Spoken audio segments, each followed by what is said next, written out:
আল্লাহর নবী পৃথিবীতে এসেছিলেন একটা এজেন্ডা নিয়ে, সেটা কি? আল্লাহর জমিনে আল্লাহর দিন ইসলামকে কায়েম করতে। এখন আপনি যদি বলেন আমি রাসূলকেও মানি না, ইসলামী রাজনীতিতে বিশ্বাস করি না, আমি ধর্ম নিরপেক্ষ, আমি না গেলে তো ইসলাম কায়েম হবে না, এটা মনে করে আছেন নাকি? এই পৃথিবীতে ইসলামকে নিশ্চিহ্ন করতে চেষ্টা কম করা হয় নাই, কিয়ামত পর্যন্ত হতেই থাকবে। কিন্তু ইসলামকে কি পৃথিবী থেকে নিশ্চিহ্ন করে দেওয়া হয়েছে? কখনো করতে পারবে?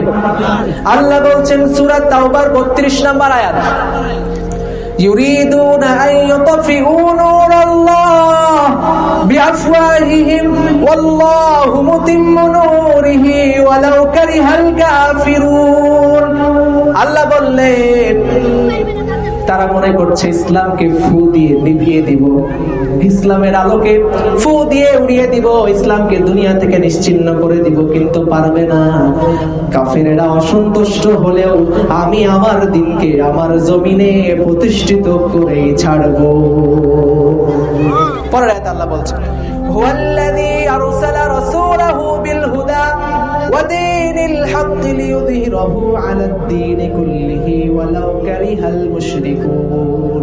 আল্লাহ বলছেন তার রাসূলকে তিনি সত্য ধর্ম দিয়ে দুনিয়াতে পাঠিয়েছেন, পবিত্র কোরআন দিয়েছেন, সত্য হেদায়েত দিয়েছেন। মুশরিকেরা যদি অপছন্দ করে তবু আল্লাহর জমিনে আল্লাহর দ্বীন কায়েম হবেই হবে। সুবহানাল্লাহ। তার মানে আপনি বিরোধিতা করে কিছুই করতে পারবেন না।